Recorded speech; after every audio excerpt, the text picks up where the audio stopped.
వైఎస్ఆర్సీపీ మాజీ ఎమ్మెల్యే అనంత వెంకటరామరెడ్డి మాట్లాడుతూ ప్రతి ఒక్క పౌరుడు కూడా ఈ ఆంధ్ర రాష్ట్రంలో ఈ రోజు మన రాజ్యాంగాన్ని రచించుకోవాల్సిన అవసరము కాపాడుకోవాల్సిన అవసరం మరొక మారుపైన ఉంది. ప్రజాస్వామ్యాన్ని పైన ఉద్దమలించుకోవాల్సిన అవసరం మన అందరిపైన ఉంది. అంతేకాదు డాక్టర్ బిఆర్ అంబేద్కర్ అందరివాడు కూడా. కానీ దురదృష్టం కొద్దీ ఈ భారతదేశంలో కొంతమందికి మాత్రమే పరిమితం చెప్పాల్సిన కొన్ని వర్గాలకు మాత్రమే పరిమితం చేయాలని చెప్పేసి కుట్ర కూడా జరుగుతుంది.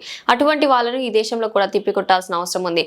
ఏది ఏమైనా అందరూ కలిసికట్టుగా మన దేశంలో డాక్టర్ బిఆర్ అంబేద్కర్ రాజ్యాంగాన్ని ముందుకు పెట్టాయి పోవాలని విజ్ఞప్తి చేస్తున్నానని వైఎస్ఆర్సీపీ మాజీ ఎమ్మెల్యే అనంత వెంకటరామరెడ్డి కొనియాడారు. ఆ రోజు ఎంతో దూరదృష్టితో డాక్టర్ బిఆర్ అంబేద్కర్ గారు రచించిన రాజ్యాంగం యొక్క చలవ తప్ప మరొకటి కాదని కూడా చెప్పక తప్పదు. ప్రతి తూరు కూడా ఈరోజు అనేకంగా కూడా ప్రపంచంలో చూస్తూ ఉన్నాం. అనేక దేశాలు కూడా డిక్టేటర్షిప్తో కానీ ప్రభుత్వాలు కూడా అతులాతమై కూడా అయిపోతున్నాయి. కానీ మన దేశంలో ఎప్పుడు కానీ ప్రజాస్వామ్య దేశంగా కూడా వర్ధిల్లుతా ఉంది ప్రపంచంలో అంటే డాక్టర్ బిఆర్ అంబేద్కర్ రచించిన రాజ్యాంగం తప్ప మరొకటి కాదు. కానీ ఈరోజు అతను రచించిన రాజ్యాంగం వల్లే మనందరికి కూడా సమానమైన హక్కులు సమానంగా కూడా ఉన్నాయి. వాక్ స్వాతంత్రం కావచ్చు, అనేక రకాలు కూడా ఈరోజు కూడా ఉన్నామంటే డాక్టర్ బిఆర్ అంబేద్కరే. కానీ దురదృష్టం కొద్దీ కూడా ఇటీవల కూడా మన రాష్ట్రంలో కూడా డాక్టర్ బిఆర్ అంబేద్కర్ రచించిన రాజ్యాంగం కాకుండా ఈరోజు ఈ రాష్ట్రంలో లోకేష్ గారు లాంటి చంద్రబాబు నాయుడు గారు వారందరికీ వారు తయారు చేసుకున్న రెడ్ బుక్ రాజ్యాంగం అని చెప్పి అవన్నీ కూడా అమలుపరుచుకొని బిఆర్ అంబేద్కర్ గారు రచించిన యొక్క రాజ్యాంగానికి కూడా తూటుపడుతున్న పరిస్థితులు కూడా ఈరోజు మనం చూస్తున్నాం.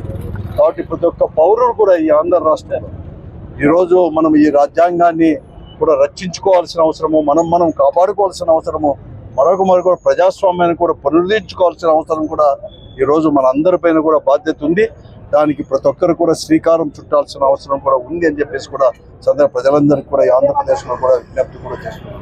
అంతేకాదు డాక్టర్ బిఆర్ అంబేద్కర్ వారు కూడా అందరి వాడు కూడా. కానీ దురదృష్టం కొద్దీ ఈ భారతదేశంలో అంబేద్కర్ కొద్ది మందికి మాత్రమే పరిమితం చేయాలని చెప్పేసి, కొన్ని వర్గాలకు మాత్రమే పరిమితం చేయాలని చెప్పేసి కూడా కుట్ర కూడా జరుగుతుంది. అటువంటి వాళ్ళని కూడా ఈ దేశంలో కూడా తిప్పి కొట్టాల్సిన అవసరం కూడా ఈరోజు కూడా ఉంది. కానీ ఇవన్నీ రక్షించుకోవాల్సిన బాధ్యత, ఈ దేశాన్ని ఇలా కూడా రక్షించుకోవాల్సిన బాధ్యత కేంద్ర ప్రభుత్వం పైన ఉంది. కానీ కేంద్ర ప్రభుత్వం వారు కూడా ఈరోజు కూడా అంటే బీజేపీ నాయకత్వంలో ఉండే కేంద్ర ప్రభుత్వం కూడా ఈరోజు ఈ రాజ్యాంగానికి తూట్లు పడిచేదానికి కూడా ప్రయత్నాలు చేస్తుంది, కుటిల ప్రయత్నాలు చేసి దాన్ని కూడా ఎదుర్కోవాలని చెప్పేసి కూడా చేయిస్తూ ఏదేమైనా అందరూ కూడా కలిసికట్టుగా మన దేశంలో బిఆర్ అంబేద్కర్ ఇచ్చిన రాజ్యాంగం కూడా ముందుకు పెట్టుకుని పోవాలని చెప్పేసి కూడా తీసుకుంటున్నాను. అందుకోసమే ప్రతి ఒక్కరు కూడా ఈ వర్ధన్ సర్పంచ్ అని ఇచ్చే ఇది కూడా అందరికీ విజ్ఞప్తి చేశాను కూడా ఇదే.